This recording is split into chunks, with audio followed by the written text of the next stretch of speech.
Thousands of people use the park, but the Department of Natural Resources doesn't want them to.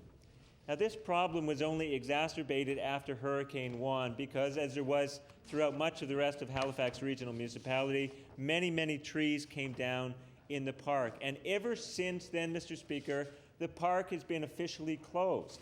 Now, Hurricane Juan was in the fall of 2003, and the park has been officially closed ever since then. But hundreds, if not thousands of people continue to use the park. And it is not at all clear what the Department of Natural Resources' attitude towards this use is. I mean, for heaven's sake, Mr. Speaker, it is a wilderness park. People don't expect groomed trails. They don't expect things to be perfect. It's not unknown for people to have to walk over and around logs that have fallen across the trail naturally. And it's very hard to understand the attitude of the Department of Natural Resources. They appear to want this wilderness park to be perfect before they allow anybody in. Now, Mr. Speaker, when this was in the news last year, the departmental spokesperson was quoted as saying that the signs are really only up to discourage people from entry, that it's not the official position of the department that people shouldn't actually go into the park. They simply want to send a signal that they're not assuming any liability for any injuries that people may suffer. Mr. Speaker, it is time, it is long past time, that the status of Long Lake Provincial Park was clarified. The people in the area use it, they love it, it is a beautiful park. Apart from Point Pleasant Park, it is the closest wilderness park to the downtown core of Halifax. It is a wonderful asset, a wonderful resource. I am pleased that it is at least partly in my constituency. The Department of Natural Resources needs to do more to clarify its status and clarify it so that the park can again be the jewel that it could be. Mr. Speaker, in my constituency, there is a lake called Chocolate Lake. It's existed for a very long time. It's a little-known fact about the lake is it's not a natural lake, but is in fact a lake created by quarrying that happened over the past 200 years. It's been there for a very long time. It has seen many industrial facilities around its edges. Now it's entirely residential, apart from one hotel property on the shores of the lake. One of the things many people assume is that the name Chocolate Lake comes from the color of the water. That's almost everybody I talk to just assumes that's why they call it Chocolate Lake. But as a matter of fact, Mr. Speaker, the reason it's called Chocolate Lake is because there used to be a chocolate factory on its shores back in the 19th century. That factory is long since gone, but the name has stuck. There is, I'm very pleased to say, a new and very active community association. People who live in the area that drains into Chocolate Lake have formed the Chocolate Lake Community Association under the very able leadership of Dr. Anna Marie Hatcher and Mr. Graham Reed. And this association has managed to mobilize the community to care for the lake, to look after it. One of the things they're very concerned about is runoff from the Fairmount Ridge development. I've spoken in this House before about Fairmount Ridge, which was a contaminated site. For over 40 years, there was indiscriminate dumping of industrial waste on the property that is now home to Fairmount Ridge. Now, the developer had a plan which was approved by the Department of Environment for the cleanup of that site. So that's not really the problem. I'm not suggesting that there's a problem. But where there may be a problem is runoff from the site, because that runoff will run downhill under St. Margaret's Bay Road and into Chocolate Lake. And it is not clear to the residents of the watershed area that the Department of Environment and Labor is adequately monitoring the environmental impacts that have resulted from the development of that site. The Department of Environment and Labor must do more to assure residents that there will be no adverse impacts, and especially that there will be no long-term adverse impacts in Chocolate Lake, which has been used for many years, many years. Going back decades and longer, it has been used as a summer recreational area for swimmers. Many people use that lake for swimming, and they need to be assured that there are no toxic runoffs posed by the Fairmount Ridge development. The Department of Environment and Labor, unfortunately, seems to have taken the view that they do not owe it to anybody to explain what's going on in that site. The only reason the residents of that area know what's going on is because over the past several years, I have relentlessly pursued this through freedom of information and otherwise. And personally, Mr. Speaker, I think it is a shame that the only way the residents know about the environmental impacts of a development in their neighborhood is because their MLA has to go through the freedom of information process to get the information and distribute it. The Department of Environment and Labor can do better, and it must do better. Mr. Speaker, in my constituency of Halifax-Fairview, there is very little provincial highway. And I can't say that I'm sorry about that, because when I talk to other members of this House, especially the rural members, the number one issue they tell me that their constituents raised with them is the state of our roads. I'm pleased that, on the one hand, that's not the major issue my constituents bring to me. I'm sorry to say that the number one issue by far that my constituents bring to me is problems in the Department of Community Services, but we'll leave that for another day. One provincial highway that is in my constituency is Northwest Arm Drive. And Mr. Speaker, it does pose some problems for the residents. It was built as a high-speed highway. It is a very wide, divided highway that encourages people to travel at high speeds, and they do. The posted speed limit is 80, but many of the cars travel at higher speeds than that. The difficulty is that all the new development in that area has occurred along the sides, along the east side of Northwest Arm Drive, so that road has essentially become a commuter road where people are turning in and out of subdivisions. And Mr. Speaker, the two don't mix. You can't have people moving at slow speeds, turning into and out of their subdivisions on a high-speed highway. It simply doesn't work. And Mr. Speaker, as I raised in question period recently, the intersection of Walter Havel Drive and Northwest Arm Drive is the most dangerous intersection in the entire central region. Mr. Speaker, that's not just me saying that, that's the staff of the Department of Transportation. The accident rate at that intersection is double the provincial average, and the staff in the central region know of no other intersection with a higher accident rate. This is an intersection that was only built a few years ago. So clearly there have to be some questions about how an intersection could be built with such design flaws. With the help of one very active resident, a gentleman by the name of Jim Connolly, we have doggedly been pursuing the department to acknowledge the problems at that intersection and indeed along the length of Northwest Arm Drive. We believe that we have convinced the Department of Transportation staff that this is a priority, that they have to fix that road, they have to fix that intersection, because, Mr. Speaker, the residents of my constituency deserve to be able to turn into and out of their neighborhoods without fearing that they're going to be in a collision and somebody's going to get hurt. It's going to happen sooner or later.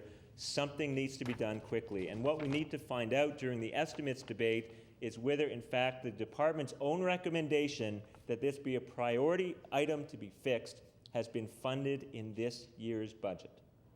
It is very important that the Department of Transportation address this issue. Mr. Speaker, in my constituency of Halifax-Fairview, there is a street called School Avenue that is closer to a major highway than any other street in the entire central region. And they have had an ongoing problem with jake brakes as trucks use their noisy engine brakes to go down the hill. Mr. Speaker, I'm pleased to say that from the very time that I was elected 4 years ago, I've been working on this, and with the assistance of the Minister of Transportation, slowly, a bit at a time, we have been working on solving this problem. Just today, Mr. Speaker, not an hour ago, the Minister of Transportation gave me a copy of the final noise study on the remediation efforts that have been made to date, but more needs to be done. Those people, the people of Fairview, if they're going to live next to a highway, deserve to have the noise levels as low as they can possibly be. Mr. Speaker, I've had an opportunity to address some of the issues in my constituency. Thank you very much for the time. Thank you. I recognize the honourable member for Kings South. Yes, thank you, Mr. Speaker. Mr. Speaker, I rise today to talk to something that I think is of great interest, particularly to the residents of HRM, because it pertains to some of the efforts that we've made over the last 6 months to address the issue of homelessness, and specifically the leading up to the establishment of Pendleton Place and what we and the other shelters in the area have learned from this and what we are going to be taking forward as a result of the creation of Pendleton Place. Mr. Speaker, I would like to start by saying that Pendleton Place had a predecessor. It was the Brunswick Street United Church, and actually the reverend of that church, Reverend Gus Pendleton, has been a great friend to the less fortunate in the Halifax area. In fact, anybody that came to him for assistance. And as part of his concern to further broaden the church's contribution to helping the less fortunate in the area, the Brunswick Street United Church took on a grant, which is funded by the federal government. It's called a Skippy grant, and they were approved to open a seasonal homeless shelter. And Mr. Speaker, I think that I've got to say that I learned quite a bit from this. They learned more than me, is just how difficult it is to provide services to homeless people because of the multiple challenges that some of them face.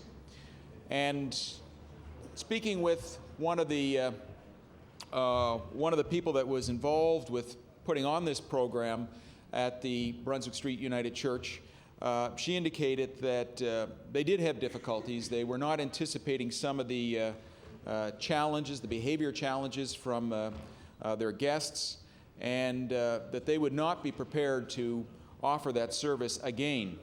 Unfortunately, this information did not flow readily back to the department. It was not funded by the department, but I knew of the success of Pendleton Place, and I knew that they had a more open policy for extra behaviors that would not be tolerated by some of the other established shelters. And as a result of that, they got quite a diverse group of people that would come. But with them came some challenges. So they were not prepared to do it again. And when I got wind of this, I had a discussion with Mayor Kelly, because Mayor Kelly is very interested in the plight of the homeless. And we have met many times before this and discussed that and affordable housing and other issues that we share. So on November the 25th of 2004, the mayor and I convened a meeting with representatives from Community Services, Halifax Regional Municipality, and community representatives. More than 24 community groups actively involved with the care or providing of assistance to the homeless participated in the meeting, including, amongst others, Community Action on Homelessness, Metro Nonprofit Housing, Metro Turning Point, the Salvation Army, Adsum House, Barrie House, the YWCA, Phoenix Youth Programs, and many others. And I'll tell you, Mr. Speaker, it's a humbling experience to be in such a room, because these people have made it their life mission in many cases to assist the homeless and other people that face the challenges that come with homelessness. And you can learn a lot from them. We had a great discussion. That's when I learned a little bit more about the challenges faced by Brunswick Street United Church. And it was clear that there was a consensus that a shelter which was more open to people that are called hard to house was needed in HRM. And I had no hesitation accepting their advice and committing the department to search out such a facility. And I want to take particular notice and pay credit to the representative there on that day from Barrie House, which is operated by St. Leonard's Society, Shirley O'Neill. Shirley, I think, had anticipated that there was a need for this, and she had already had preliminary discussions with her board in case it came up. And she stepped forward and she offered to bring forward a plan which she herself wrote, and I think there were many long hours burning the midnight oil. And she brought it forward, and again, by reading that plan, I would tell you that you could learn an immense amount about the challenges that serving the homeless entails for any emergency shelter, down to the smallest nuances to make sure that everybody's rights were appropriately protected and within the confines of the various laws of the land. And it was done to the finest detail. And I wanted to publicly acknowledge Shirley O'Neill's contribution here today. So it was decided that a shelter would be opened. It was going to be headed by the St. Leonard's Society. They put together the business plan. Various locations were checked out. And ultimately, the church on Brunswick Street, St. Joseph's, came forward and offered the use of their basement. Once that decision was made, and bearing in mind the initial meeting was November the 25th, people rolled up their sleeves. The St. Leonard's Society was busy out getting the supplies that they would need to run this, hiring staff. And again, hiring staff for a homeless shelter is not just about going to HRSD and seeing who might be looking for a job. This is a very specialized area, and you have to know your clientele, and you have to be able to deal with things like history of violence, mental health, addictions problems, and in fact all those traits are present in some of the people served by all the shelters. So in addition to the great work done by St. Leonard's Society and the province committing $230,000 in operational funding for the 6 months, which was to end on April the 30th, there were also renovations and furniture costs for the new shelter. St. Leonard's Society, as I've said before, agreed to staff and operate the shelter. And as Jerry Smith, executive director of the Society, pointed out, and this is a quote, there was a strong sense of partnership between government and the community in making this happen. There was so much cooperation from all levels, and that is very true. And I must commend all the organizations that work together on this and trying to improve the lines of communications between the various shelters and the new temporary shelter, which was to become Pendleton Place. On December the 16th, the department announced that the temporary shelter would be in place by December the 24th. The shelter would provide beds and breakfast for up to 40 men, women, and youth over 16 who may be unable to make use of available beds at existing shelters for a variety of reasons. And those reasons, again, go to what we call hard to house, because some of their behaviors had unfortunately led them to be barred from the other emergency shelters, because I would suggest that they did not have the supports in place to handle some of these more challenging guests. The shelter would be staffed by 20 workers, Mr. Speaker. Think about that, 20 workers. The ratio had to be high because we were dealing with the more challenging of the homeless. Many of these workers have expertise in dealing with some of the more complex issues of homelessness, including mental illness and substance abuse. Although it would not provide programming support, staff would help with access to services as required, and this certainly happened on a number of occasions. The shelter would be located in the basement of St. Patrick's Church on Brunswick Street in Halifax and would operate daily between 4 p.m. and 8 a.m. until the end of April. On December the 22nd, due to the yeoman efforts of not only the St. Leonard's Society, but also the Metropolitan Regional Housing Authority, which worked long hours to transform the church basement into a fully functional shelter, and volunteer organizations like the Community Care Network, the shelter opened 2 days early. That was good news, Mr. Speaker. And it was at that time that the shelter was given its name after the former pastor and his wife of the Brunswick Street United Church, Reverend Gus and Lorna Pendleton. So thus it was named Pendleton Place, and what a great honor to such a great couple that have given so much to North End Halifax. And they opened the first Out of the Cold shelter, who had opened the first Out of the Cold shelter at Brunswick Street United Church, but not, as I pointed out, without some challenges. Over the next 4 months, Pendleton Place would provide beds, breakfast, and shower facilities for close to 40 homeless individuals each night. While it was operating near full capacity, however, other shelters were experiencing a decline in usage and in some cases significant vacancies. What I am saying, Mr. Speaker, is that we had excess capacity in our emergency shelter beds, which is where you would want to be. You never want to be short. But again, you also want to be responsible with those limited funds that you have so that you can do the most for the homeless people in Halifax. And this was evident in the monthly statistics that shelter operators provided to the department. For example, the two men's shelters, the Metro Turning Point and the Salvation Army, had an average vacancy rate of a little over 42%, or 50 vacant beds throughout the winter.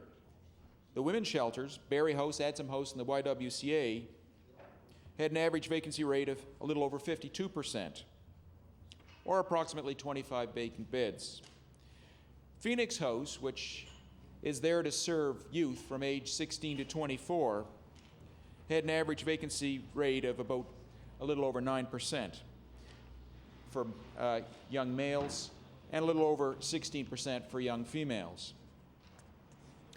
So clearly that gave us some direction as to where we needed to augment our shelter capacity. And as a result, regular ongoing meetings between community services, the city, and shelter operators, it was determined that the needs of the homeless could be met within the existing shelter system. All groups committed to work together to make the best possible use of existing resources and enhance those supports with mental health and substance abuse problems, and indeed with a history of violence. In a news release issued yesterday, May the 2nd, shelter operators made some of the following statements. Major Wayne Lovelace, Executive Director of the Salvation Army, which provides shelter to homeless men, said, "We believe a higher level of cooperation among shelter operators, along with government support, will allow us to serve those who are staying at the temporary shelter, as well as other homeless individuals." Sherry Lecker, Executive Director of Adsum House, said, "The women's shelters are committed to doing our best to accommodate the women and female youth coming from Pendleton Place. We have also improved communications and are using our established referral process to ensure there's a bed available for any woman or female youth looking for a place to stay." Tim Crooks, Executive Director of Phoenix Youth Programs, who works with homeless youth ages 16 to 24 years old, said, "We are collaborating with community services, the city, and other service providers to provide better support for vulnerable youth. We are committed to ensuring that youth have not only a place to stay, but also access to important programs and support services." And that's the key, Mr. Speaker, because that's what we have absolutely discovered was not there before. In addition to strengthening existing resources, community services is providing funding for additional staff at Metro Turning Point. The Department of Health, along with Capital District Health Authority and the IWK, will expand the shared care team and the mobile crisis team to provide additional support to the emergency shelters. Now that the end of April has arrived, Pendleton Place is closing as planned. However, it will continue to operate day to day until plans are finalized for the few remaining individuals staying with them. We are very pleased to have worked with St. Leonard's Society, and particularly Shirley O'Neill, to provide an important service for some of the homeless in Halifax this winter, and I think that we have all learned from the experience and greatly enhance the cooperation and the supports that are available to serve the homeless in HRM. And thank you, Mr. Speaker. Thank you. I'll recognize the honourable member for Victoria the Lakes. Thank you, Mr. Speaker. I honestly don't know where to begin, so I think I'll take you on a little trip down through Victoria the Lakes riding. On April the 14th, Area Manager Barb Bailey and I traveled the roads in Victoria the Lakes section, which is encompassed in CBRM. And that way there, we took a first-hand look at the roads.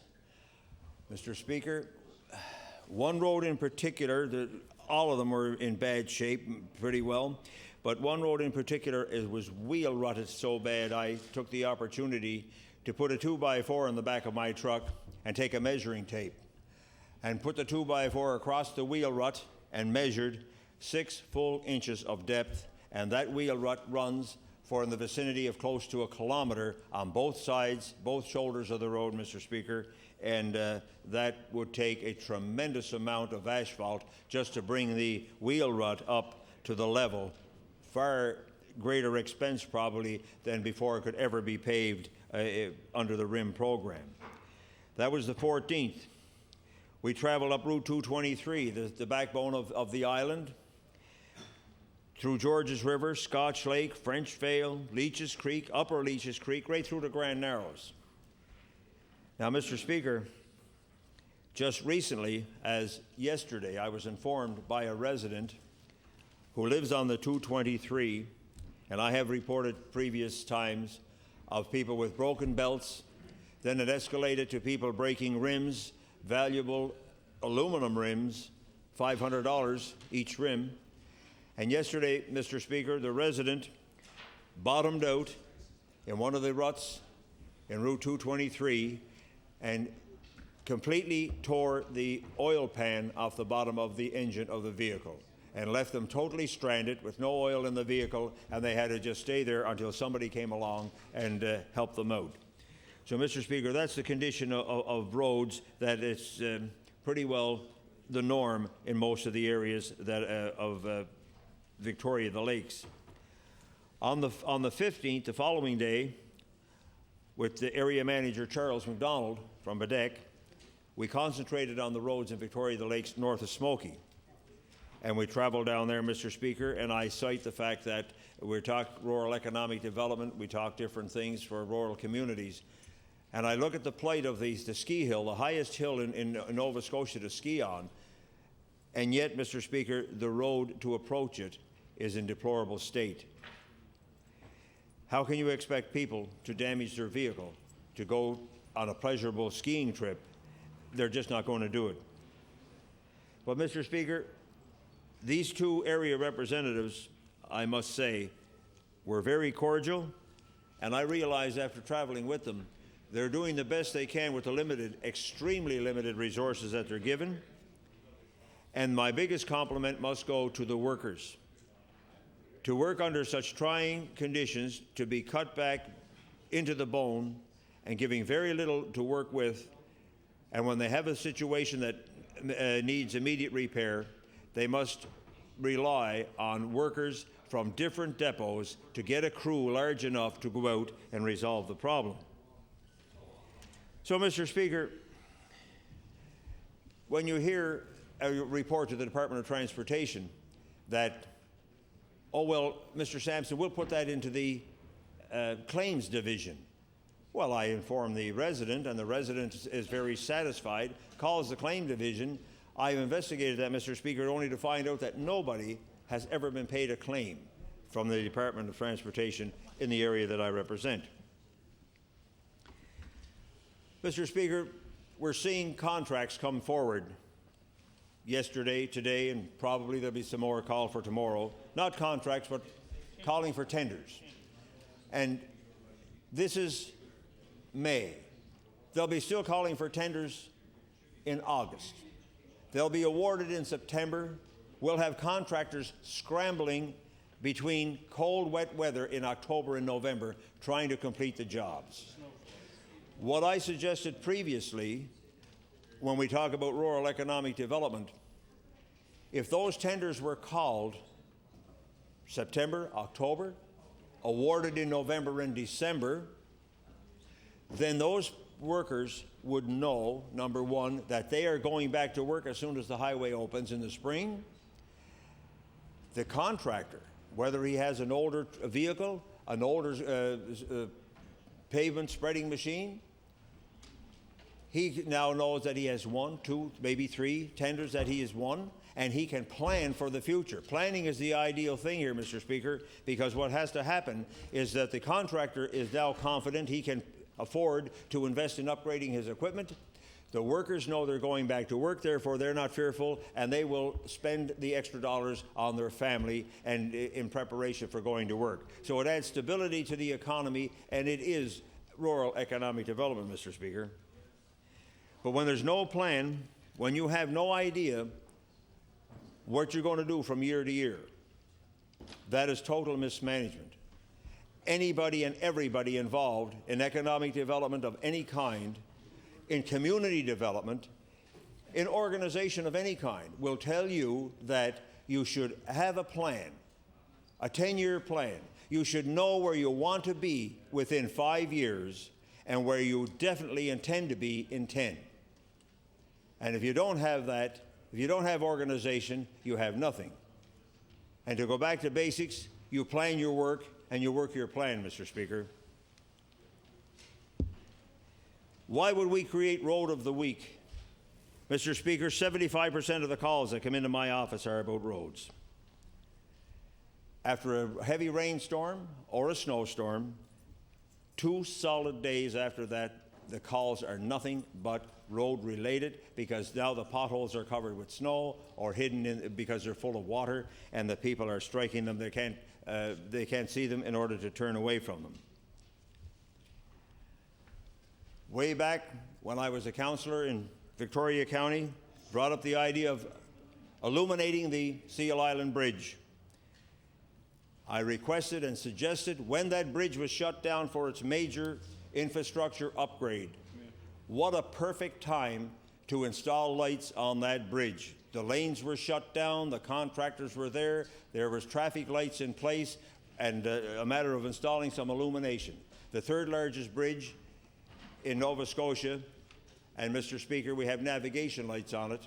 We have lights at the approaches that, as councillor, Victoria County gave me permission to put them there, but nothing from the Department of Transportation as of yet. We have the Cabot Trail, we have the Bador Lake Scenic Drive. Roads, bridges, and ferries involved. And Mr. Speaker, that's about the extent of where it goes. Signs are put up, permanent signs. Posts put in the shoulders of the road with a sign saying bump. That to me shows no plan to remediate the problem. North of Smoky, on the 15th, with Area Manager Charles McDonald, I know there's numerous signs that show that there's a bump in the road, or that for the next kilometer or 2, it's a rough section. But when you look at a sign that says rough section next 27 kilometers, Mr. Speaker, that speaks volumes. Is it ever? 27 And that is, come north of Smoky with me. And those people, I'm telling you, they're resilient, they're strong, they're tough, they're extremely more patient than most people ever would be to put up with those kind of conditions. There's a situation that I brought to the attention of the department, and I have an inkling that it might possibly be looked at, this budget, and I hope I'm right. I haven't got a crystal ball, but anyway, I'll wait till see it happens. But Mr. Speaker, it is at exit 12, when you're heading west, going down Kelly's Mountain. You have to make your right-hand turn to take the Englishtown ferry, and you're 3/4 into that turn before you can view the flashing lights that indicate that the ferry is not operating. And what is happening is people are turning in to that intersection, seeing the lights flashing, and immediately swing back out into the through lane. And if there happens to be a vehicle passing down the mountain in the through lane, they pretty well sideswipe one another.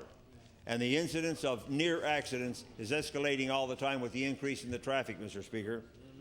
So I'm hoping that that will be remediated. Late debate here in this House. Mr. Speaker, late debate. What's the most common topic that's suggested? Roads. Why? And because they're in a devastating situation. That is why.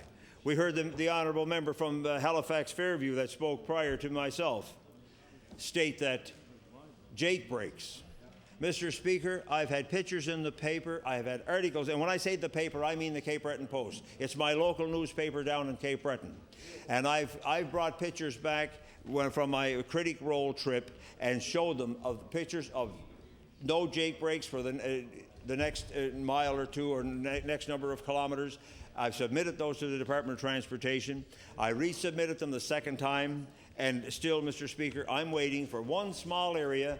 It's 0.7 of a kilometer from the gravel pit to the 125 coming down the road from the French Vale area to get onto the 125 highway, where trucks are traveling continually 24/7, and the loud noise, the cracking and banging of some of these vehicles is enough to wake the dead. And Mr. Speaker, yet there's no results. Is it mismanagement? Is it poor planning? Is it underachievement? Mr. Speaker, I hate to be derogatory, but I have to agree, I think it's all of the above. Mr. Speaker, where is the policy that is to eliminate this? The very department's figures. The Honourable Minister will admit, and in his own figures, $3.4 billion that the capital program for the Department of Transportation is behind. Okay, we have a problem. What's the solution? The solution that I see presented here is that by 2011, it's going to escalate to $4.3 billion. So the problem is not going to be solved, it's going to be allowed to escalate. So that, to me, again, is total mismanagement. You have no plan. No 5-year plan, no 10-year plan, no 1-year plan, Mr. Speaker. No problem, no plan to resolve the situation. And I'm wondering if there's such a word. We hear people saying you should be proactive. But I'm wondering if I said that, to me, this seems to be a policy to be pro-regressive. Is that an oxymoron? Is that some kind of a play on words? But it seems to be the intention to continually and definitely act regressive. So, Mr. Speaker, I'm saying that this is a policy to be pro-regressive. On Saturday past, I attended the annual meeting of the Little Narrows Development Association, and I've been at several of their meetings since the inception to create an economic development plan for the area. Their community center is located a short distance from the Little Narrows Ferry. Mr. Speaker, number 1 on their list, roads and the ferry. The St. FX Extension Department, roads and ferry they have listed for them also. Mr. Speaker, it's just continually 24/7. I have workers that are so conscientious that have gone out, taken planed off pavement, used pavement, heated it with propane torches, put it in a bucket, ran out and put it in the pothole before it got cold, because the cold patch that they're using will not stay, and that's how conscientious they are, and that just shows how far down that they have been stripped of the facilities to work with. So my compliments to the workers, Mr. Speaker, for having the fortitude to hang in there and try to do the best job that they can, and under such trying conditions. Mr. Speaker, I could go on and on and on. For what's here in front, to reiterate, no plan. I don't know why that some of the workers are still there, but I do know one thing, Mr. Speaker, from the Bedore depot. There's been 5 workers who resigned, and some of them have left and gone out west because they just couldn't handle it anymore. The uncertainty of being called back to work, or the uncertainty of not getting work. And last season in particular, there were workers that had 20 and 25 years experience with the department and were not called back. And Mr. Speaker, I don't see where that's anywhere fair to those workers, which are good quality people. And with that, Mr. Speaker, I'll conclude my remarks, and thank you very much. Thank you.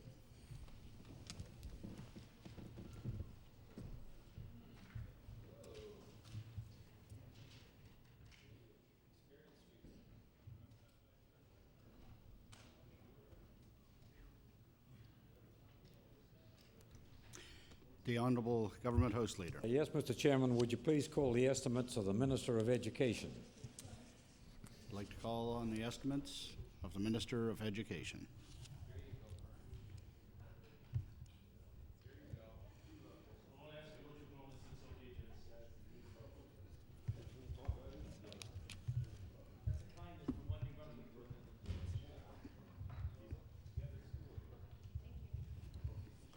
Thank you very much, Mr. Chairman.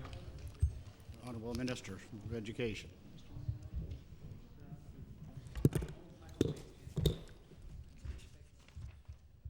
I appreciate the opportunity to open the estimates debate for the Department of Education. And just before I do that, Mr. Chair, I'd like to introduce the staff who are with me today. Deputy Minister Dennis Cochran, I think, is known to most members of the House, and Darrell Uden, who is the Senior Executive Director of Corporate Services, and that kind of means that, among other things, he's in charge of the financial aspect. And in the balcony today will be Bill Turpin, who is one of our communications officers, is there, and if there are some questions that I can't provide immediate feedback on, we'll work at it. And also we'll be joined up there by Ben McIntyre, another member from Financial Services. Mr. Chairman, department staff work hard as each year as we gear up for the estimates debate, and we want to make sure that we are ready with the information that opposition members are looking for. And I want to thank the staff that is with me today, and as well all those who are back in the Trade Mart that helped me get ready for this session and the estimates. It's a lot of work and a lot of preparation. Mr. Chair, we are indeed very proud and excited about this year's education budget. The 2005-2006 budget for the Department of Education represents an increase of $71.7 million over last year's budget, and it represents close to a 6% funding increase. Indeed, Mr. Chair, it's one of the largest increases that a government has made in education in the last 10 years, or even in the history of government funding for education in our province.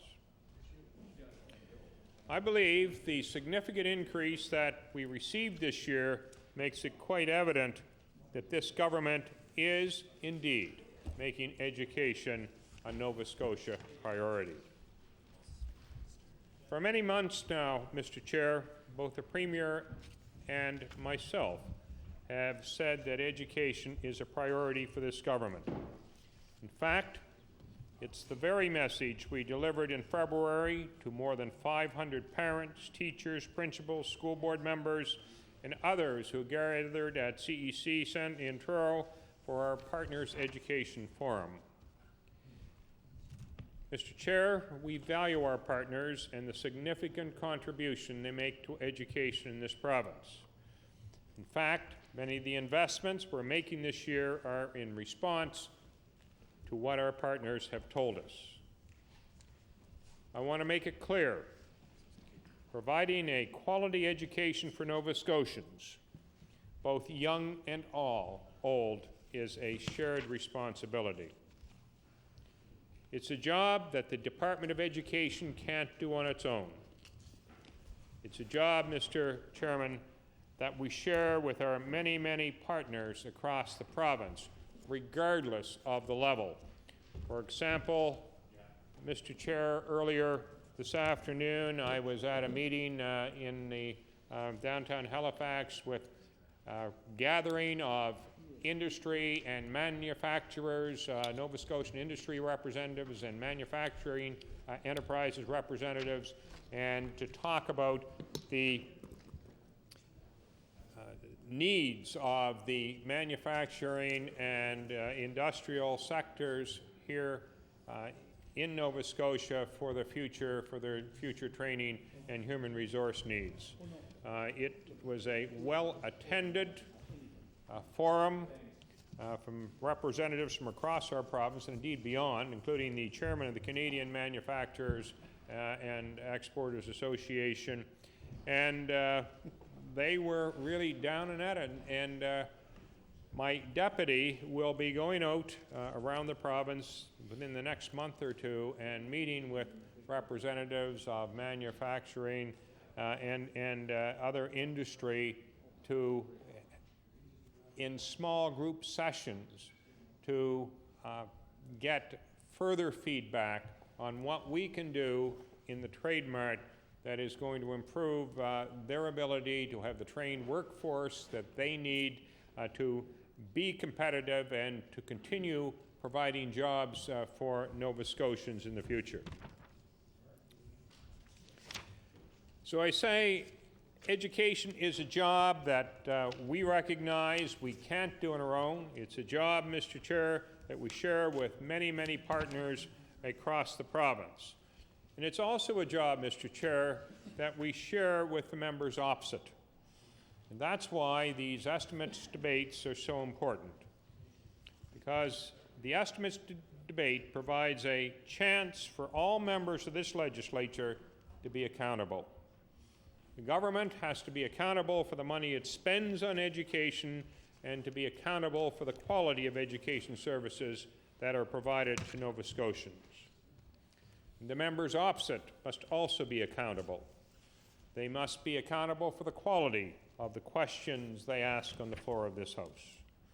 And thus, Mr. Chair, I'm looking forward to the next few hours to have a productive discussion about education in Nova Scotia. An discussion, Mr. Chair, that will move beyond the favorite topic of some of us, and that is the department's expenses for catering and hotels. I want to say off the bat, Mr. Chair, that most of those costs are incurred for the professional development of our educators and our extensive consultations with our education partners. Our department often brings in educators to help develop curriculum, to attend in-service sections to learn about new methods of instruction and new intended learning outcomes. We bring in our education partners to learn these new methodologies and policies, such as the Code of Conduct and our policies involving racial equity. This is part of the cost of doing business for an education department, and it's worth every penny. Mr. Chair, I welcome the opportunity to spotlight all the good work we're doing along with our education partners. I also welcome the chance to inform the members' office of the exciting plans that we have for the new year. And Mr. Chair, with your permission, there is one of our education partners in the gallery, whom I'd like to introduce at this time. In the East Gallery, and members, Mr. Wade Marshall, who is the chair of the Halifax Regional School Board, and I would ask members to give him a warm welcome. I also welcome, Mr. Chair, the chance to address the work we have yet to do. We recognize that more work is needed to help more of our students succeed, to increase support for students with special needs, and to, in fact, help more of our students reach their full potential. Mr. Chairman, I believe that we have a very good education system, but we also have educators that want to make the system better. Our students work very hard, and so do our teachers and the school boards. It's important to note that our schools are here to help our children to advance to post-secondary education and training, and also to go directly into the workplace. But there is more. It's about the development of the whole person. Schools also exist to prepare students for a rich and fulfilling life in the workforce and in the community. And the goals and priorities of our department this year are intended to help students do just that. The mission statement for the Department of Education is to provide excellence in education and training for personal fulfillment for a productive and prosperous society. Staff of the department work hard each and every day to advance the goals and priorities outlined in the department's business plan. Overall, Mr. Chair, we are working to improve the conditions for learning in the public school system, strengthen educational programming and services in priority areas, to enable the provision of relevant and high-quality post-secondary education and training,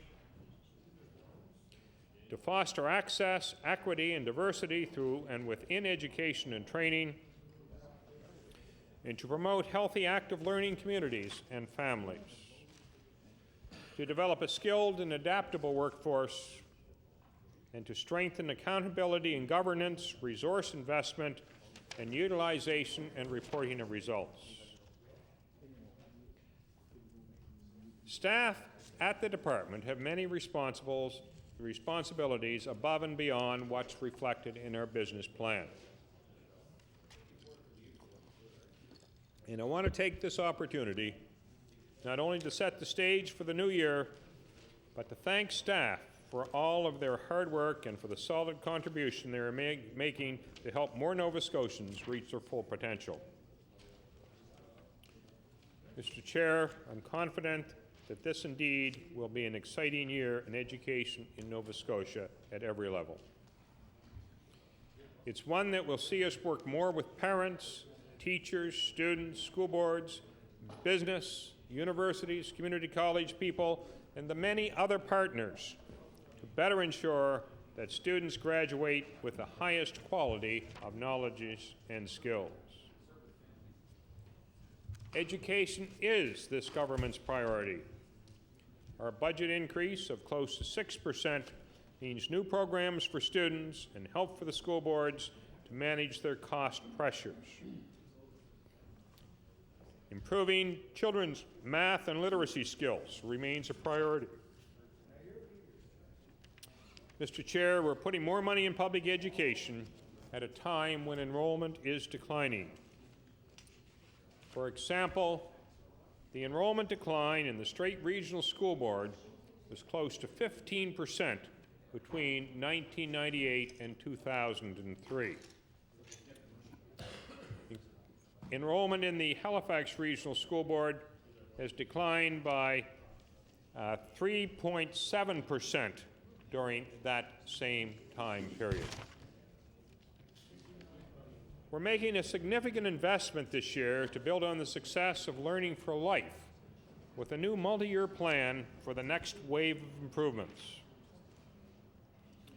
Additional funding, Mr. Chair, also means our skills and learning branch will be busy preparing new youth apprenticeship programs and career resources as part of the new education plan. This will continue its fundamental role as the voice within the education system of students, employers, and those engaged in the workplace. Initiatives to provide leading-edge programs for adult learners in the province through the Nova Scotia School for Adult Learning will continue. In addition, adult learning needs will continue to be evaluated on a community basis to determine funding priorities. Mr. Chair, youth are one of Nova Scotia's most important resources. In response, we are introducing new programs to help prepare them to finish their education and enter the workforce here in the province. Through Learning for Life, the department has supported many initiatives, including reduced class sizes in the early years and put more than 1 million books into the school. We've provided more support for students with special needs, and we've targeted funds to priority areas like literacy, math, and whole school improvement. In the upcoming year, $5 million will be invested to meet Learning for Life commitments. That means more resource teachers, speech-language pathologists, school psychologists, and other professionals, which will increase support for students with special needs. Reading recovery for grade 1 students will continue, and grade 2 students will benefit from smaller class sizes. Now it's time to build on Learning for Life. Learning for Life, Brighty Futures Together will continue to provide support for students, teachers, and parents. There will be more details when we officially release our new plan in the next few weeks. But I can tell you today, it will target resources to areas where students and teachers need them the most, including math and literacy. In addition, our successful school improvement planning initiative will extend to more schools.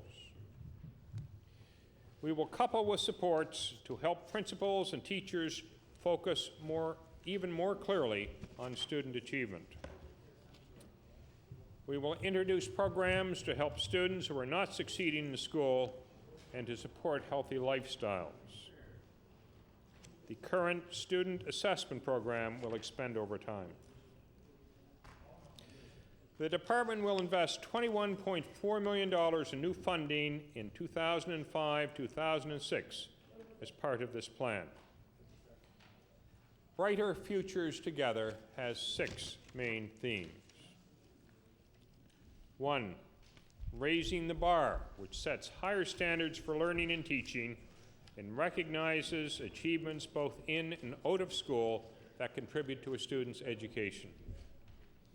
Initiatives will focus on more advanced course options for students and more literacy and math mentors.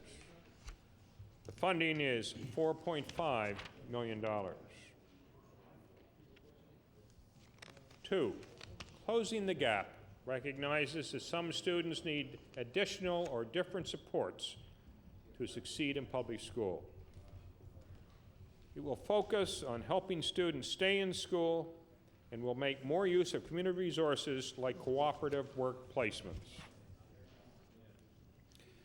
Closing the Gap initiatives will include more resource teachers and specialists for students with special needs.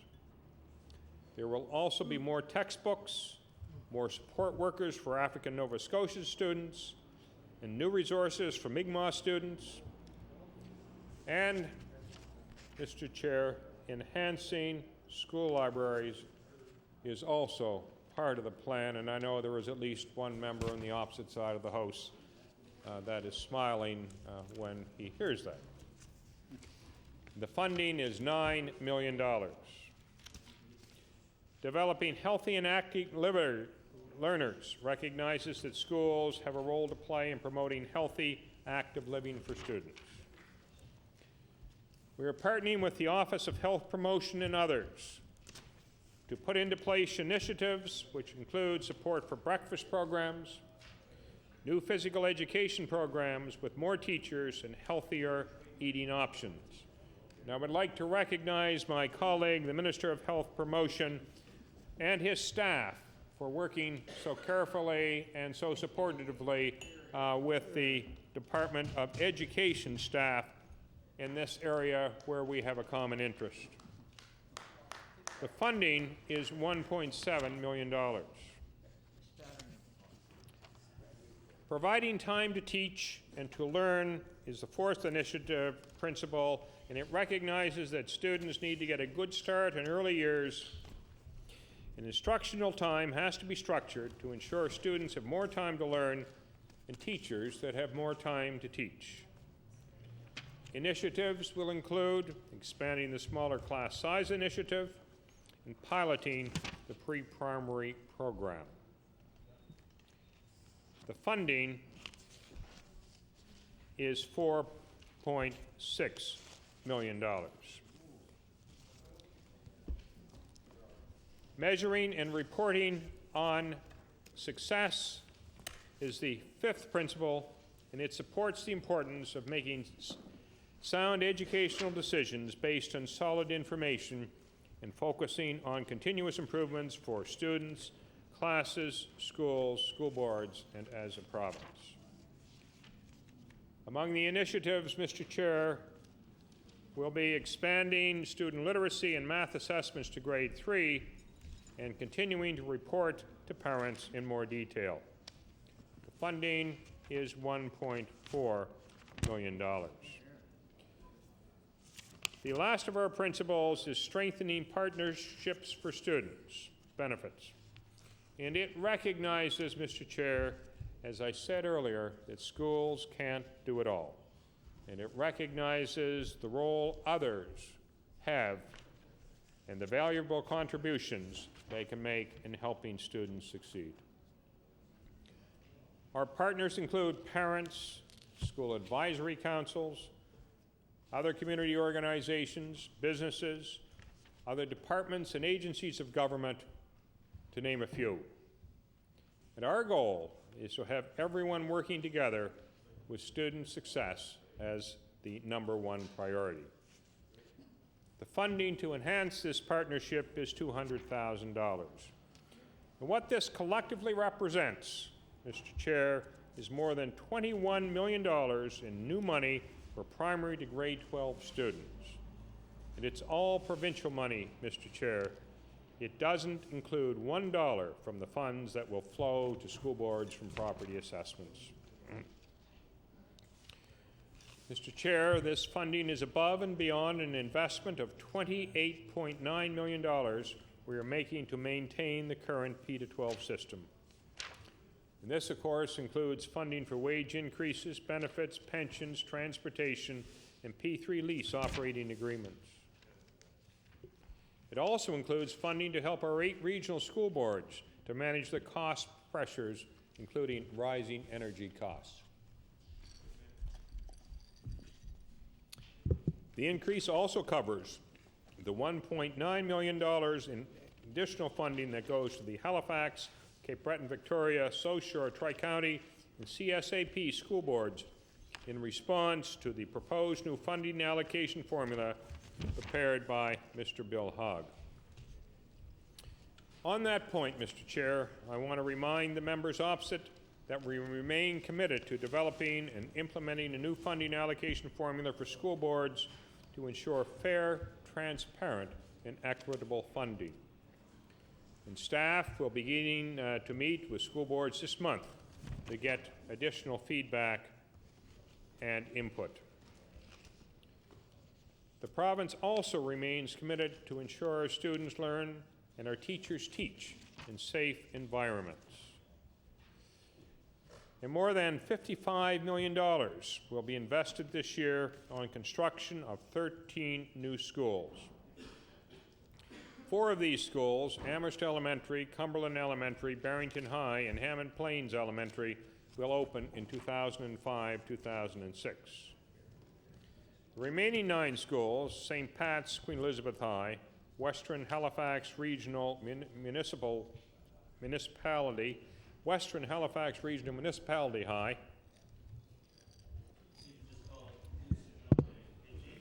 that would be it, yes, that'd be the one. Harborside, Robert Jameson High, Truro West Elementary and Truro South Elementary, Northside Elementary, Muscatawbet High, Rankin High, and Glace Bay Junior High will open over the subsequent 2 fiscal years. Remaining true to our commitment to the Nova Scotia Community College Growth Plan, we will invest $30 million in capital funding for the college. And in accordance with the Memorandum of Understanding reached last fall, our universities will receive an increase of $12.3 million. Our universities did receive an increase of $12.3 million in late March 2004-2005 that could be spent in this fiscal year. This is a Memorandum of Understanding, Mr. Chair, and we are proud of it. And indeed, it's a first for our province. Staff within the higher education branch worked very hard with university presidents to reach an agreement that will, by the last year of the 3-year agreement, see universities receive $34.6 million per year more from the government compared to 2004-2005. On average, this new funding will avert about $1,300 in tuition fee increases in the final year of the agreement, and that is on a per-student basis.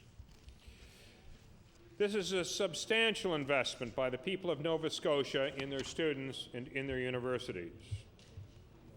Higher education will continue to be an excellent value for students, and our universities will continue to offer an education that is recognized right across the country for its high quality.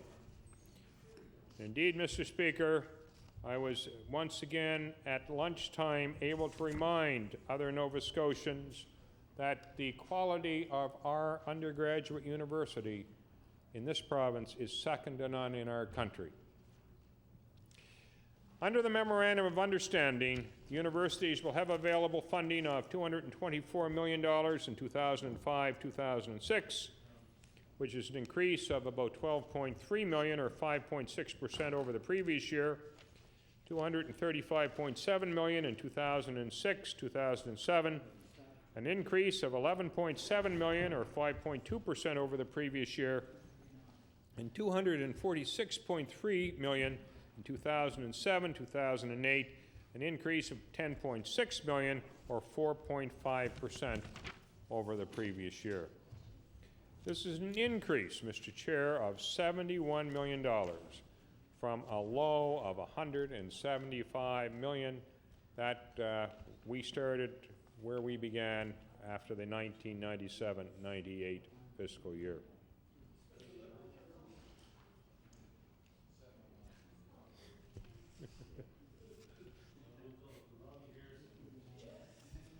The increased funding on the Memorandum of Understanding is the largest increase in provincial operating grants to universities in history. And of course, as everyone in the House now knows, the tuition fees increases will be limited to no more than 3.9% annually for most programs during the agreement. And the agreement also enrolls increases to other fees such as those for labs and residences. This, along with improvements to the student assistant program, such as increased assistant levels and changes to parental contribution, will significantly improve access to our universities. Mr. Chair, I'm also pleased to say that the province of Nova Scotia, in partnership with the federal government, is amending the parental contribution formula for student loans. This change will increase the income threshold at which parents are expected to contribute to their children's post-secondary education. And it will also reduce the rate at which they are expected to contribute. This initiative will result in government issuing a greater level of students to a greater number of students. We anticipate that this will mean an additional $3 million annually in provincial student loans as a result of this change. Mr. Chairman, the 2005-2006 budget is good news for education. It's good news for students, parents, teachers, school boards, and for our many other university or education partners. In public education, it's a budget that will see per pupil funding increase to $7,590 per student. It will see funding for public education increase by $53.6 million, a 6.1% increase from last year. It's a budget that will see the province's 8 regional school boards benefit from an increase of close to $40 million. Mr. Chairman, this is indeed an education budget. It's an education budget that respects the priorities and commitments of this government, indeed of all Nova Scotia. It's an education budget that incorporates the government's commitment to bring the same discipline and determination toward the academic success of students as it has in improving the fiscal and economic health of this province. Thank you very much. Thank you.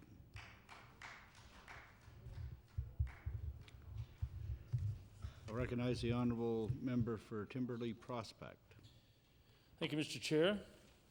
I look forward to the next number of hours on this important topic. But on the topic of coffee, I want the minister to know that there are many mornings in my home where over coffee we discuss numerous important educational issues that are brought to our attention by respected journalists in this province. And then later on, over further coffee at one of the 3 Tim Hortons that I happen to have in my community. And I don't go to all 3 every morning because by noon I'd be so hyper you'd have to weigh me down with an anchor. I take the cycle and drop in each morning and have a chat. And over coffee, the topic is usually education. The topic can revolve around the comments of Marilla Stevenson or Rick Conrad, Kathy Nickel. The comments come back some days, in fact, that we don't even have a conversation. We just point to the picture and say, well, let's talk about this particular issue when it comes to education today.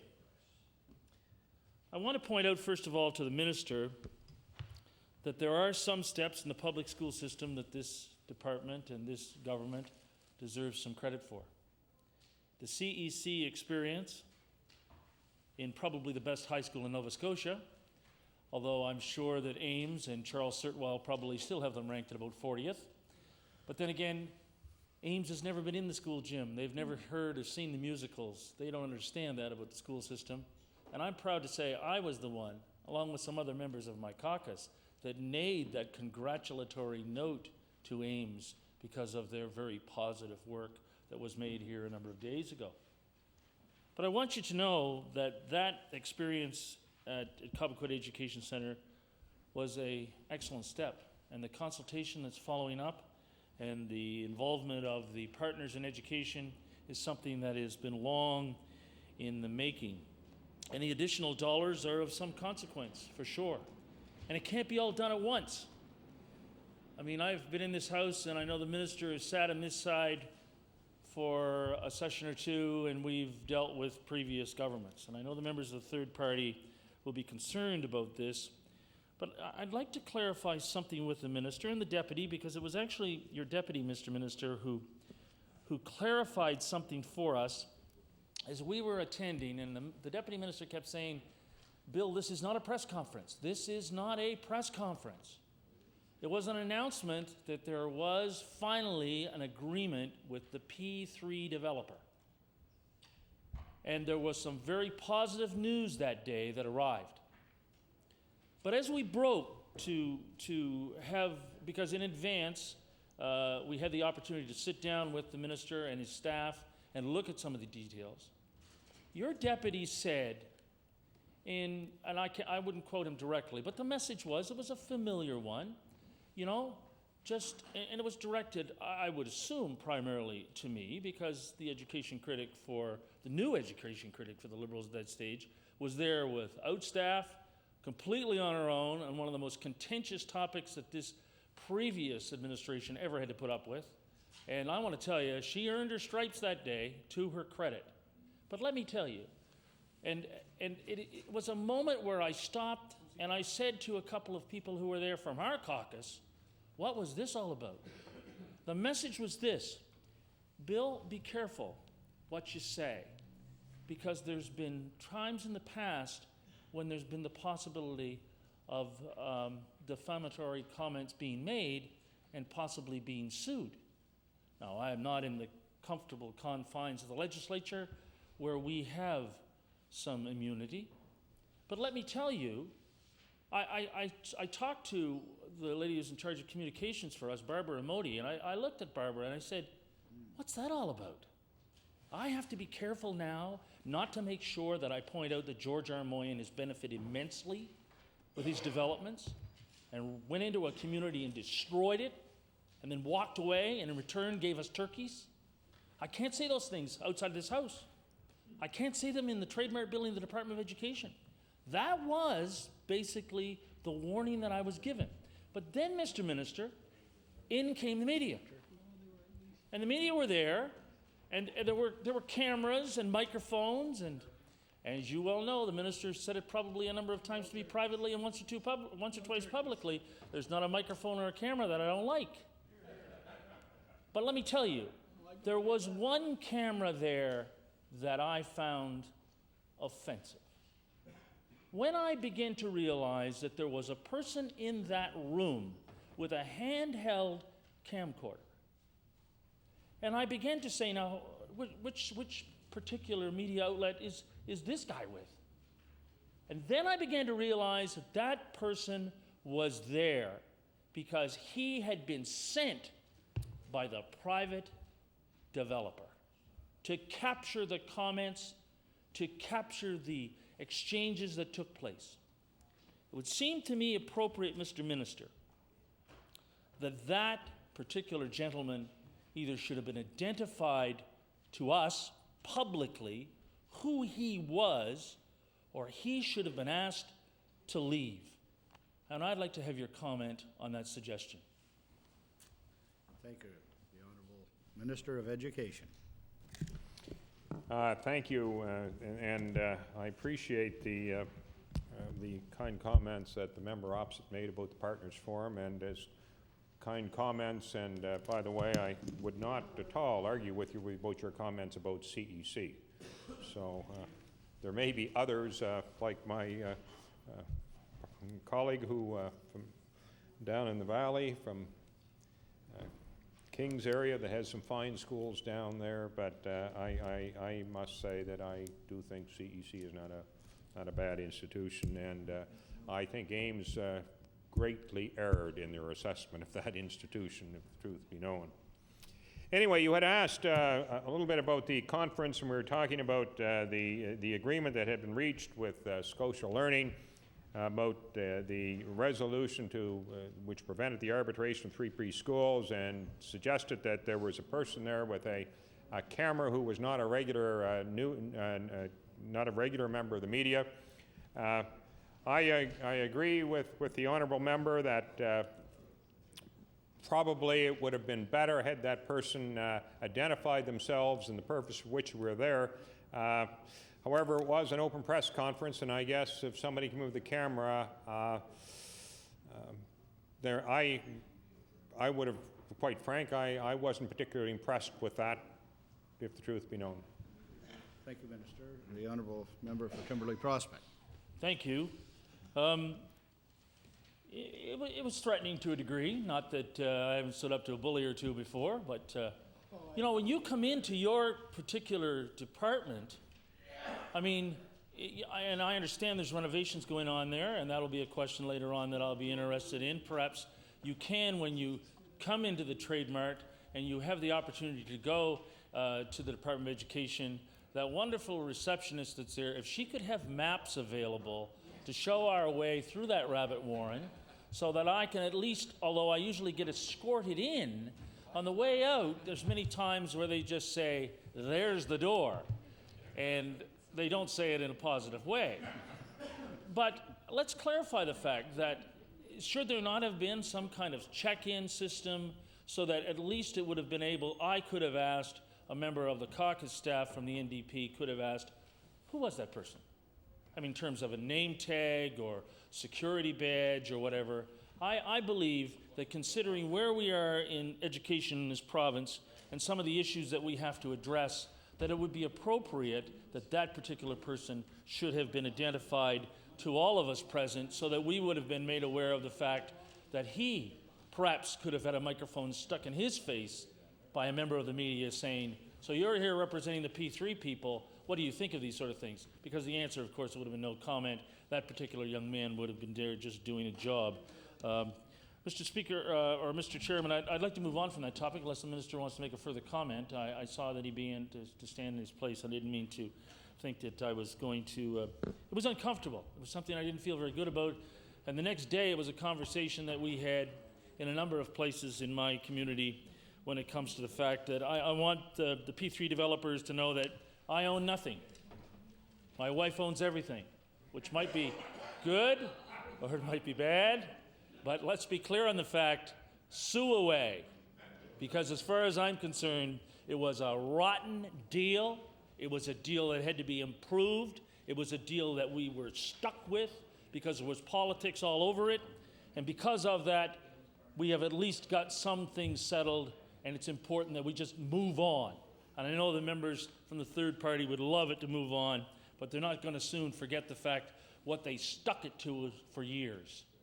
And I know I've heard the numbers, and I want to turn to this, and I want this to be perhaps a jump-off spot that Marilla Stevenson has had an article in April 28th of this year.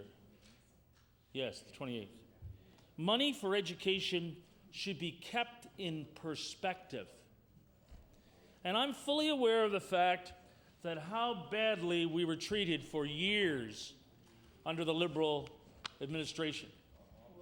And how, at that time, of course, Mr. Minister, as you're well aware, I had the privilege of being in the school, and there were tough times, you know?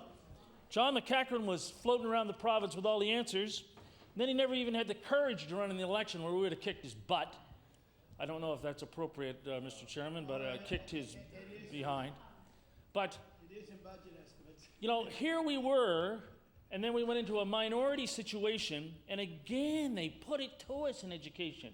But this time, we were here in the House, and I know you joined me as a newcomer at that time in the House.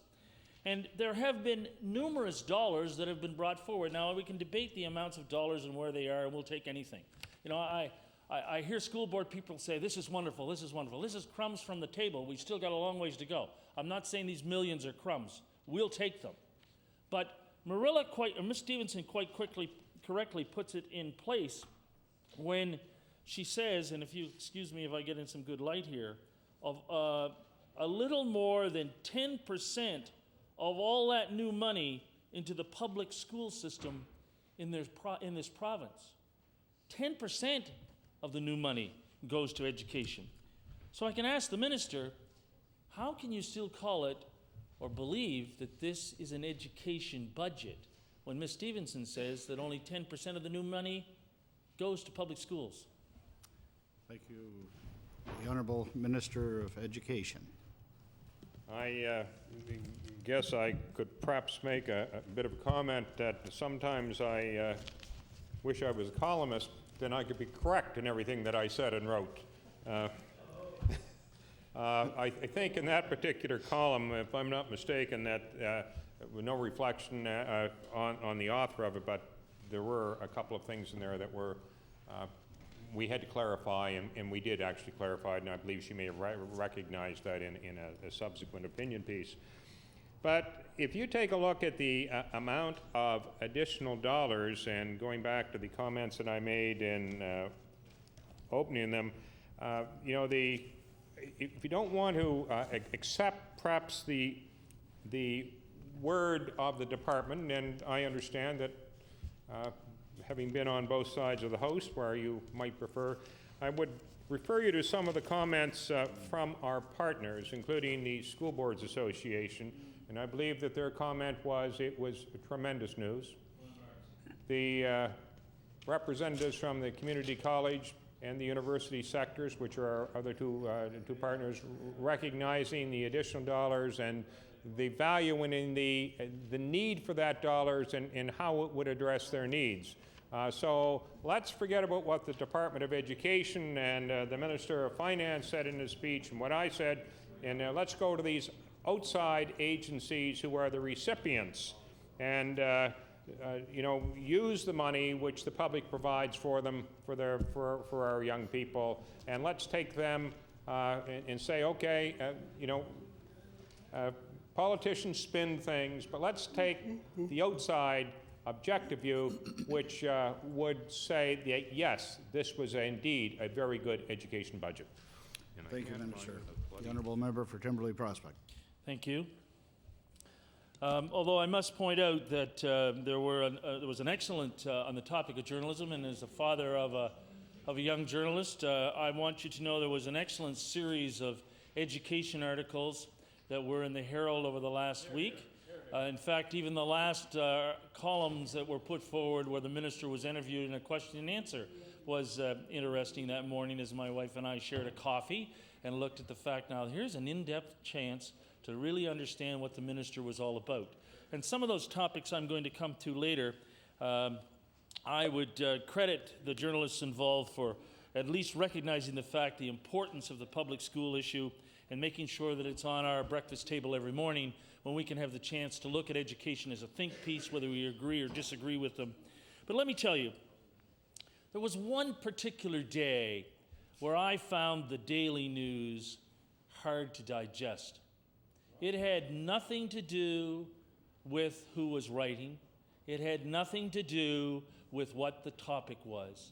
It was that offensive picture of Ronald McDonald in a school as a phys ed teacher. Now, excuse me, but make me gag. I mean, here it was, the corporate icon that Big Mac Land is all about, and there was Ronald McDonald doing his thing. And you know, I have to ask, and I'm going to ask it tongue-in-cheek because it does strike me a bit, that when I see that in the highlights from the budget that you in this department will hire physical activity animators. Now, I've heard of facilitators, and I've heard all of the terminology, and if the members of the House are not educators, you will never join a profession more that can invent names and call them whatever. We've been through more descriptions of what these people do, but we now have physical activity animators who are going to be hired, and in each board, I understand what they're supposed to do, but an animator? Are we looking at Bart Simpson here? Are we looking at, no, I'm not using your examples. I'm sorry, the member from Cape Breton Nova is encouraging me on rabbit tracks, Bugs Bunny aside, okay? I mean, we're looking at the fact that, physical education is an important course. I understand, and I can compliment the member publicly and privately, the Minister for Health Promotion, that this is an important initiative. But explain to me and to a young phys ed teacher that I had the opportunity to say the other morning, when I was in his school, he is dying to know, what is a physical activity animator? Thank the member for the question and direct that question to the Minister of Education. I can't do it, can I? Anyway, thank you, Mr. Chair, for that question. And these animators, one for each board, are being placed as a result of a federal-provincial agreement. Their role will be to work with people in the board, primarily for after-school community use in school properties, to encourage young people to partake in activities which will keep them physically active. The term animator, facilitator, organizer, it would be in some places, in some communities where you have a recreation director whose job is to organize activities for the community. This one would be a little bit more refined, putting an extra body in these school boards who would help perhaps school people, other community people, organize activities which are intended to keep young people healthy and would also carry on to some of the older population. Yep. Thank you for the answer. Minister, recognize the member from Timberley Prospect. The member from Glace Bay just informs me that Mr. McCackern could run again, and if he'd like to, he could come to Timberley Prospect and run against me anytime, and it would happen, as I said before. Now, not that I need any sidetracks from any member from Cape Breton. I want to talk about the fact that we are secunding. Wouldn't be able to see you. You're too low to the ground. Order, members of the chamber. The member from Timberley Prospect has the floor. Member, continue. And those teachers who are soon to be, and I would imagine probably knowing the time and having made a call to one of my schools, they could be watching some of this. I think it's some importance that I continue to bring issues forward. Many of the teachers in my community have asked me to bring comments forward, comments that I occasionally use. And I know that sometimes people say, where does he get off saying that? Well, because I want you to know those are comments that teachers pass on to me. Teachers who've said to me before, when you have the opportunity, find out who gets seconded, wonderful word, seconded to the department. Now, phys ed teachers are going to be seconded. 6 of them, apparently. We're going to take 6 qualified experts in physical education, and we're going to take them out of our schools, and we're going to take them out of our gymnasiums, and we are going to put them in the Department of Education. I'm under the impression that these 6 teachers are going to be working with research. They're going to be working with the quote-unquote animators. But you know, I look at this. I look at the young member from Inverness. When he left his teaching job, I'm sure the principal said at the time, "You sure you're making the right decision here? You're going into politics? You know, you're leaving an important, responsible job, an example, all the things and the activities that you can bring to our school in our community." I'm always concerned about the number of teachers who are seconded to the board or seconded to the department, who they are, and more importantly, what exactly they are going to be doing. So I would like you to clarify for me, Mr. Minister, if you could, the role of these, and I believe I have this correct, 6 phys ed teachers who are going to be seconded to work with the physical activity animators, and they are going to work with the initiative of a more physically active lifestyle. I'd like to thank the member from Timberley Prospect for that question and direct that question to the Minister of Education. Minister, you have the floor. Thank you, Chair. In response to that, and I'm going to have to get a little bit more detail on it because seek information, and indeed when we get into the estimates and health promotion, the minister responsible there may be able to answer right off the top instead of more give you a more precise answer. Suffice to say that I know of the animators are going to be hired under that federal provincial program, and they will act as really to facilitate and to make sure to encourage young people and others to pursue activities which are healthy. I, quite frank, was not aware that there were going to be 6 phys ed teachers seconded, or I guess it would be 8 because there would be 1 on each board seconded to work with them. Thank you, Minister. Recognize the member from Timberley Prospect. You know, many times, and I know, although they seldom admit it now, that I know some of the people who work in the Department of Education. In fact, I taught with some of them. And, you know, concerns me is that at times we take really good people who have wonderful skills, we take them out of the classroom in none of our schools, and they end up as bureaucrats in the Department of Education. And we never hear from them again. We never see them again.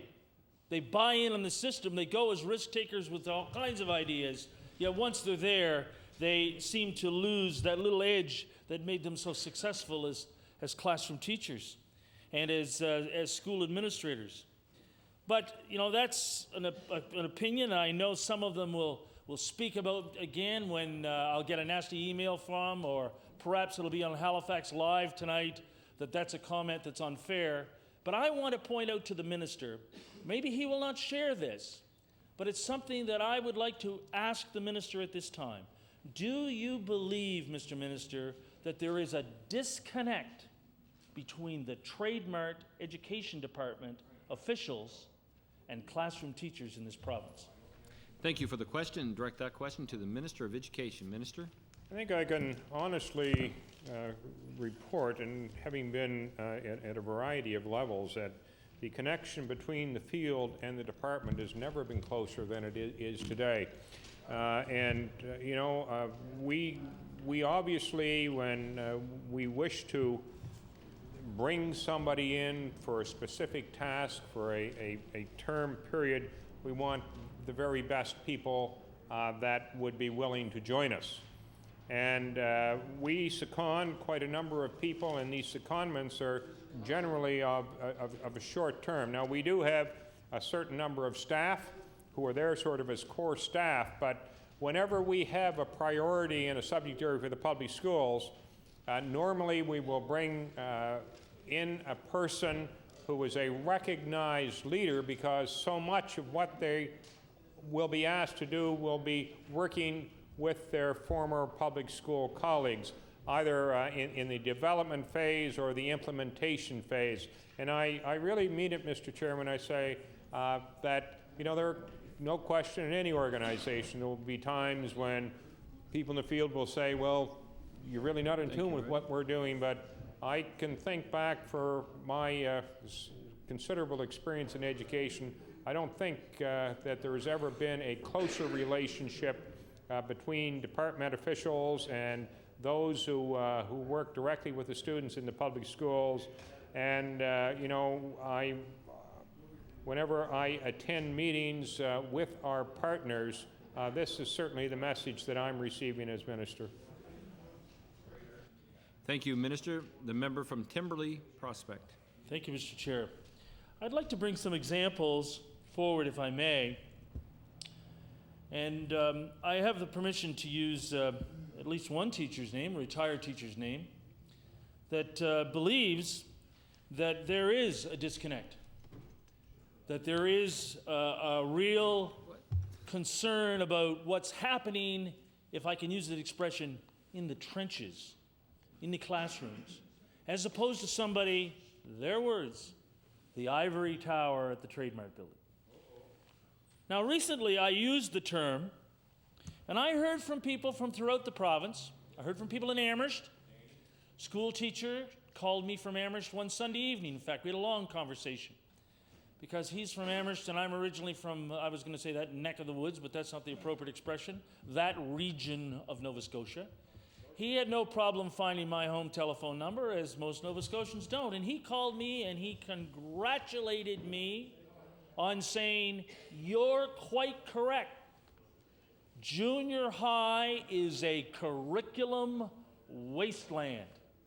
And I said to that teacher from Amherst, it's not my terminology.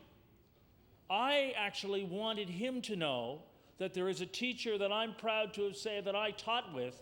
That is her terminology. Junior high is a curriculum wasteland. There's all kinds of dollars invested. There's all kinds of wonderful projects, primary to 5, primary to 6. There's all kinds of dollars in there. And then when you get to high school, those particular young men and women, they see the light at the end of the tunnel. I've always said, you get them as far as grade 10 and get them over that Christmas burst when they're that 15, 16 years of age. The rest is downhill. And I'm saying that as a vice principal and a principal as a school teacher. But the last number of years that I was in the teaching profession, I went to junior high. And let me tell you, I had members of the Sackville High School staff that I was working with who said to me, "Bill, are you out of your mind? What are you doing going to junior high?" And I have talked to those teachers subsequent to that, and let me tell you, junior high is a wonderful age to deal with young people. They're candid, they're blunt, they have all kinds of issues, but I know that you have a major impact with them when you're a caring, considerate, involved staff member. I've worked with teachers at Brookside Junior High in particular. I've worked with teachers that say that is the most challenging position in the school curriculum. But they will agree with me when they say that junior high is a curriculum wasteland. It's sort of a leftover. It's not a priority and has not been a priority for curriculum developers for years and years and years. And I'm not just talking about math. For example, home economics, industrial arts. Oh my God, we can't call them that. We've got to call them tech ed. We've got to fancy it up. We've got to make sure that they are going to have all kinds of other skills. When there are young people at risk, Mr. Minister, and you know this from your own experience, it's important to have the testing that the department's continuing to do. But I want you to know that most grade 8 math teachers don't need one of these tests to say, this student here is in trouble. He is not going to do well on his math results. Yet it's at junior high where, and I'm speaking from personal experience here, where the photocopying budget is through the roof because you don't have the materials. You don't have all the packages of things which you're supposed to have for all the levels that you have in your classroom. You don't have, in some cases, enough textbooks. Or if you have textbooks, they're so old and beaten up and chewed on that basically you can't even have them take them home in the evenings. So I am saying to you that when I made the comment, and I know that there were members of the Department of Education who were not pleased with my analogy, but I would say to you that a great many junior high teachers would say, he's right. Junior high is a curriculum wasteland. And I'm wondering if you would agree with me on that. Thank you for the question. Direct the question to the Minister of Education. You've picked an interesting group or age group of young people. I can see your colleague from Hants East who is familiar with that age group from his background, and I guess we all are. There's no question that we talk about high schools, we talk about elementary schools, but people don't talk about junior high schools as much as they talk about others. However, that does not mean that it has not been a priority of the Department of Education. For example, you mentioned the home economics and the industrial arts, the tech ed, the development of that program, and I know when they develop the tech ed programs and in some of the larger schools, they have things such as printing, and in addition to the hands-on activities, and the honourable member knows as well as I do in education history, the idea of the industrial arts and the home economics program were twofold. One was for leisure time.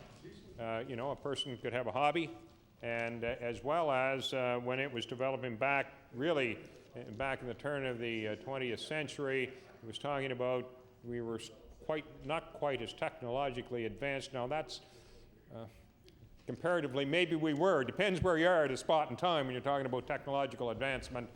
We have more technology now, but a person also was required to do more things with their hand.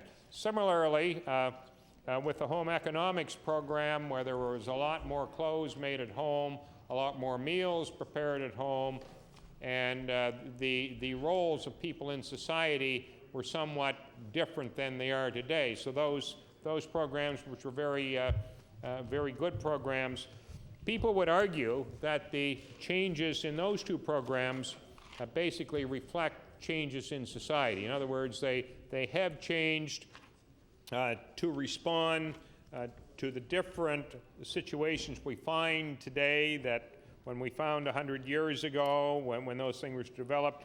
Now, whether that is good or bad is something that I guess you and I could sit down and debate or have a conversation with a good many other people about whether we should be returning to those days when we did certain things, very defined tasks, hand-on tasks that we did in those programs because, the school was saying, and I think also, as the honourable member, he knows as well as I do, that in those days, when those programs were in their heyday, that the idea of going on to higher education, there was more training or seemed to be more training in the workplace, that you might leave school, started off at once if you had grade 8, you were the average educated as well as the average person in society, then it became grade 10, then it became grade 11, then it became grade 12, and now we're in a situation, a society where we say, well, the public school is really not sufficient. We either have to go and do some trades or technical training, or go on and do some more academic training at one type of an institution or another. In other words, whereas public school was at one time, and I guess indeed sort of when I was in public school was the standard, and then some people went on from there depending on what they wished. But everything changes. But getting back to the junior high, and I just want to give you some examples, Mr. Chair, of thing. And one of the things, and I'm going to perhaps try a couple things together for the honourable member. He's talked about, and the S in the junior high too, whether we're talking middle school or junior high. Anyway, let's say somewhere's in there, but We have an active Readers 8 meeting, which was taking place, and that's one of those meeting expenses he was talking about. Science 9 and 10 implementation workshop. Those are junior high. We have active young readers, 4 to 6 assessment. If you're looking at grade 6 being middle school, perhaps junior high, it is in my community now. We have the Science 7 and 8 leadership meetings, Readers leadership meetings, workshop for social studies program teachers for the junior high. I think, junior high doesn't get the publicity that the elementary grades and the senior high grades do, but they do get their fair share. Thank you, Minister. The member from Timberley Prospect. And thank you, Mr. Chair. It is interesting to hear and see that those are the sorts of initiatives that are taking place at the junior high level. But I never hear the term alternative education in there. What we special ed, we can't use that anymore. That's on the outs. That's one of the terminologies that somebody decided from somewhere that that's no longer appropriate. I see many young men and women at risk when they were in junior high, or I saw them at risk. They were at risk. They needed some job training. It wasn't a matter of getting them into grade 10. It was a matter of making sure that they weren't going to end up in jail. They were truly at risk. And alternative education, and this is a program I'll come back to later at a different time, I want you to know that the session we had in Truro that Mr. Jerry Springer did such a great job at, I don't know if you saw him in action that day, but he's worth the price of admission. I want you to know that the O2 workshops were overflowing. And if members present don't know of what I speak, well, stay tuned. I'll bring it up later during one of my hours with the minister. But that's an initiative that we can get a hold of. That's an initiative that is going to be successful because everyone involved is looking at the fact of occupational opportunities for younger men and women in the school system. And, the opportunity is still there for young men and young women who like to get their hands dirty and do some real work. And I want you to know, you go find a good mechanic, right? You go find a bricklayer you can put a lot of faith in. You go find a contractor who's going to be a fine cabinet maker. And if he's under 30 years of age, I want you to know that would be an exception in the workplace. That would be an exception. I want to turn to another topic where there's a disconnect, in my opinion. And I'm pleased to see that at least, aside from the fact of using the terminology, I had the opportunity the other morning to go on the Rick Howe show, and I know that members opposite, whether they'll admit it or not, listen to Mr. Howe.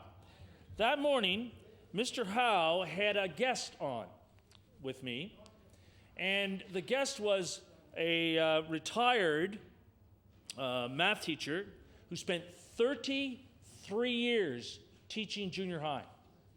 My opening comment to Gary Carson was, "You deserve a medal." He wasn't just a junior high teacher for 33 years. He was a junior high math teacher for 33 years. And Mr. Carson has said, and he is very concerned about it, he is so busy tutoring kids, high school kids. He's so busy tutoring them that he actually can't fit all the requests in. And Gary Carson has a simple theory on this when it comes to math. And I am interested, and we could really take up too much time on this one topic, but it is a topic of semestering.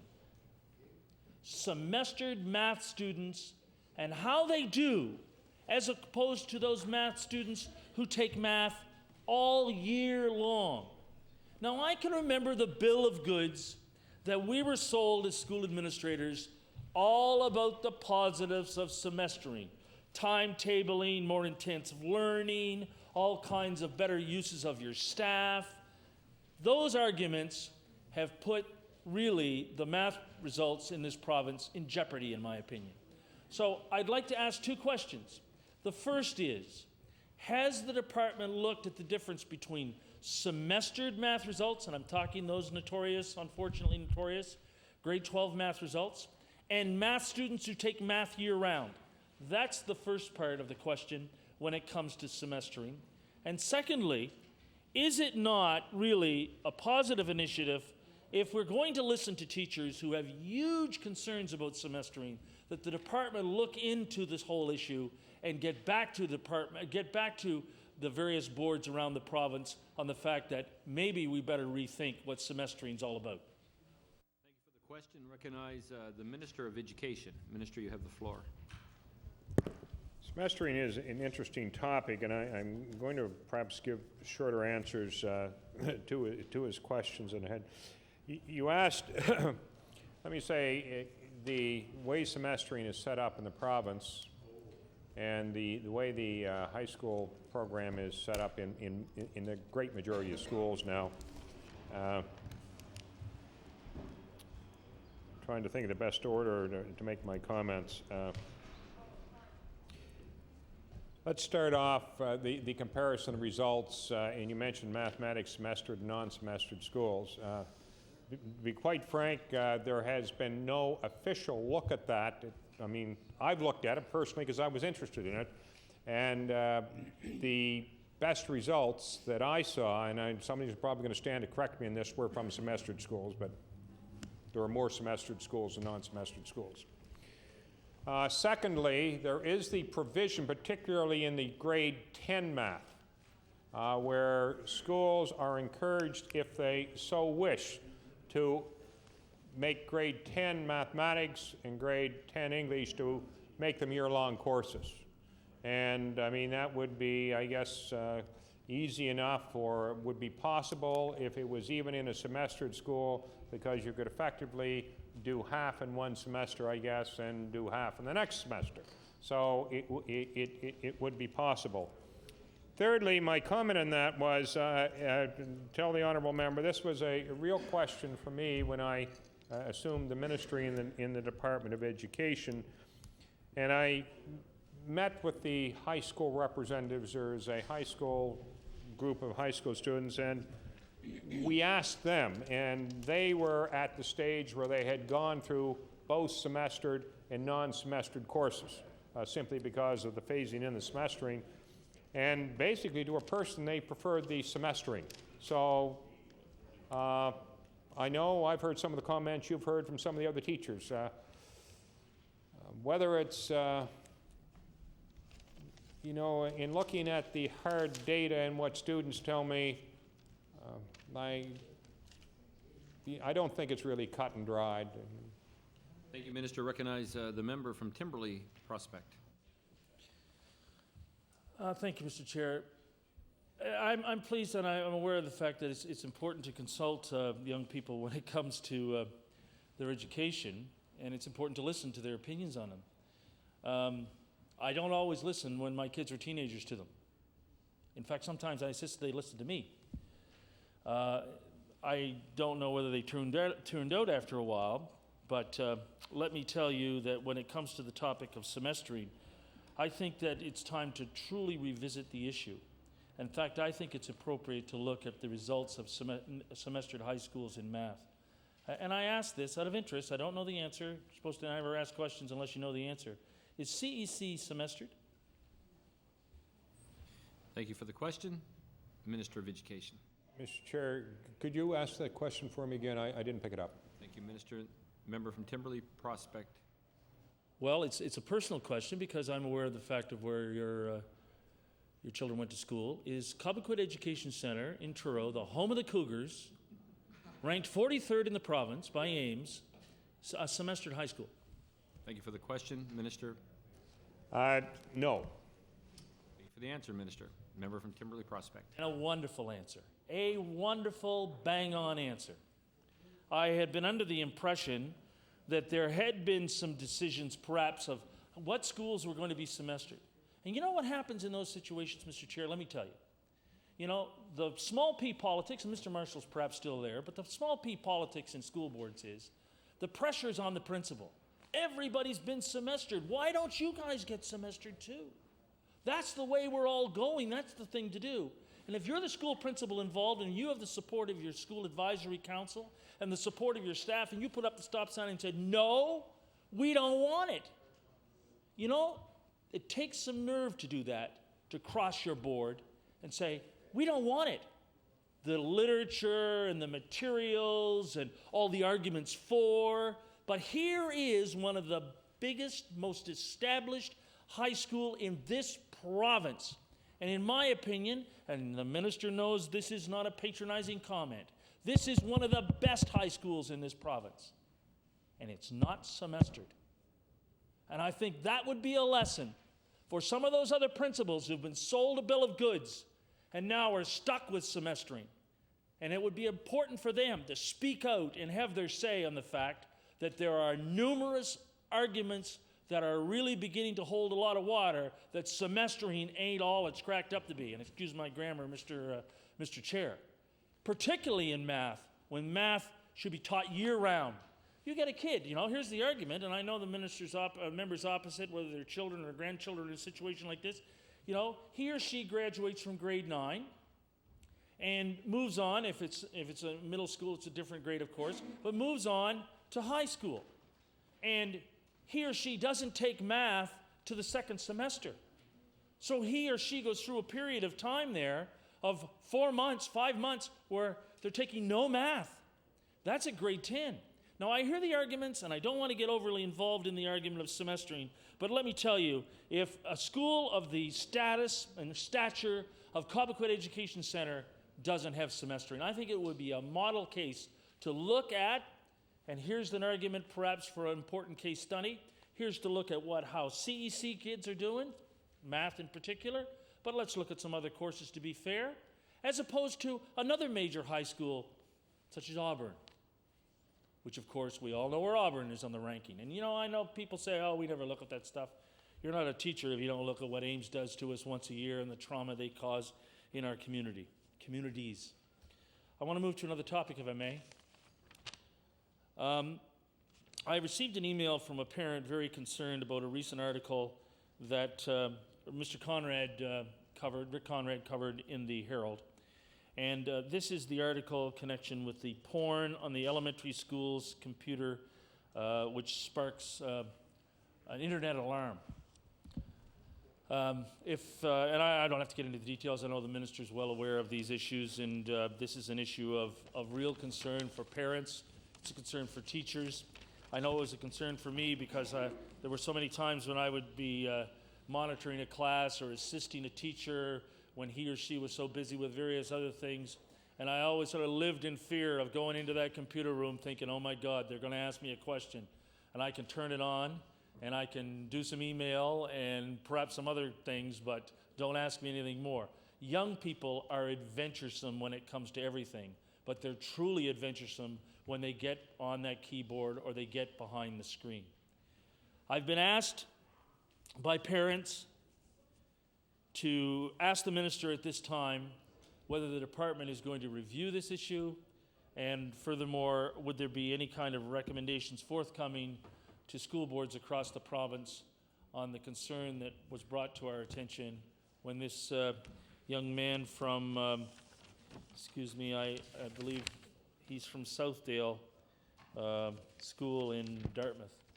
So I know the minister could comment on this, because this is the first of many of these types of issues that unfortunately we might have to deal with. The Minister of Education. Thank you, Chair. I guess I would say in response to that, the Department of Education, like schools and teachers, always does their very best to keep inappropriate materials away from young people and indeed out of the classroom. And I can remember back when I was in the classroom business, discovering much to, well, I actually was going to talk about that because that was, back in those days, one of the things that did occasionally make its way into schools. And you're one of the things you really hoped as a teacher is that you wouldn't be the one that walked down the aisle and saw the kid either reading the filthy pocketbook in a downtime or some sort of a magazine which displayed probably, I'm not so sure how I would describe it. I see the member, the leader of the official opposition looking, wondering how I'm going to describe this. Yeah, we all are. Anyway, I think everybody knows what I'm talking about, probably pictures. Now, I've never seen one of those myself, so other than on the, yeah, and back in the internet, no, but I say that just to put it, I mean, this has been a problem right through, and indeed, the honourable member will know very well that there have been times where there have been materials that have gone into schools that people have objected to, and it turned out they were authorized and they were not suitable. Now, I know you're talking about a different situation. This, in this case, was pornography on the internet. And that was a very unfortunate situation. I'm happy to say that the teacher responded, and I guess it was a substitute teacher, in this case, responded in the most appropriate way possible, and